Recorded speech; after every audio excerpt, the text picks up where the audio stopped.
Tyres ಮ್ಯಾಗ ಇವ್ numbers ಇರ್ತಾವಲ್ಲ, ಇವ್ ಯಾಕೆ ಇರ್ತಾವ ಗೊತ್ತೆ? ಇವ್ ನಂಬರ್ಸ್ ಏನ್ ಇಂಡಿಕೇಟ್ ಮಾಡ್ತಾವ ಅಂತ ಗೊತ್ತೆ? ಟೈರ್ಸ್ ಮ್ಯಾಗ ಇವ್ ನಂಬರ್ ಯಾಕೆ ಹಾಕಿರ್ತಾರ, ಆಮೇಲೆ ಇವ್ ಏನ್ ಇಂಡಿಕೇಟ್ ಮಾಡ್ತಾವ ಅಂತ ಹೇಳ್ತೀನಿ, ಕೇಳ್ರಿ. ಹಂಗ ನಿಮ್ ದೋಸ್ತರಿಗೆ ಶೇರ್ ಮಾಡ್ರಿ. ಎಕ್ಸಾಂಪಲ್ ಒಂದ್ ಟೈರ್ ತಗೋಣ, 205/55R1691V. ಫಸ್ಟ್ ನಂಬರ್ 205, ಇದು ನಿಮ್ದು ಟೈರ್ ಇಂದ ವಿಡ್ತ್ ಎಷ್ಟೈತೆ ಅಂತೇಳಿ ಇಂಡಿಕೇಟ್ ಮಾಡ್ತೈತಿ. ಆಮೇಲೆ ಇದಕ್ಕೆ ಟೈರ್ ಸೆಕ್ಷನ್ ಅಂತೂ ಕರೀತಾರ. ಸೆಕೆಂಡ್ ನಂಬರ್ 55, ಇದು ನಿಮ್ದು ಟೈರ್ ಇಂದ ಪ್ರೊಫೈಲ್ ಇಂಡಿಕೇಟ್ ಮಾಡ್ತೈತಿ.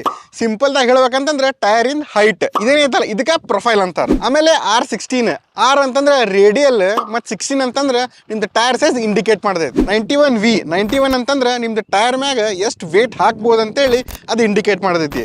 ಆಮೇಲೆ ವಿ ಅಂತಂದ್ರೆ ಸ್ಪೀಡ್ ರೇಟಿಂಗ್, ಅಂದ್ರೆ ನಿಮ್ದು ಟೈರ್ ಎಷ್ಟು ಸ್ಪೀಡಿಗೆ ಮಾಡಿರ್ತಾರ ಅದು ಇಂಡಿಕೇಟ್ ಮಾಡ್ತೈತಿ. ಇವೆಲ್ಲ ರೇಟಿಂಗ್ಸ್ ಐತಲ್ಲ ಕಂಪ್ನಿಯಿಂದನೇ ರೆಕಮೆಂಡೆಡ್ ಇರ್ತಾವ. ಆಮೇಲೆ ಟೈರ್ ಮ್ಯಾಗ ಡಾಟ್ ಅಂತ ಬರ್ದಿರ್ತಾರ. ಡಾಟ್ ಆದ್ಮ್ಯಾಗ ಎಷ್ಟೊಂದು ನಂಬರ್ ಇರ್ತಾವ, ಅದ್ರೊಳಗ ಲಾಸ್ಟ್ ನಂಬರ್ 4 ನಂಬರ್ ಇರ್ತಾವ. ಅವು 4 ನಂಬರ್ ನಿಮ್ದು ಟೈರ್ ಇಂದ ಮ್ಯಾನುಫ್ಯಾಕ್ಚರಿಂಗ್ ಡೇಟ್ ಹೇಳ್ತೈತಿ. ಒಂದ್ ಎಕ್ಸಾಂಪಲ್ 3525 ಅಂತ ತಿಳ್ಕೊರಿ. 35 ಅನ್ನೋದು 35th ವೀಕ್ ಅಂತ ಇಂಡಿಕೇಟ್ ಮಾಡ್ತೈತಿ.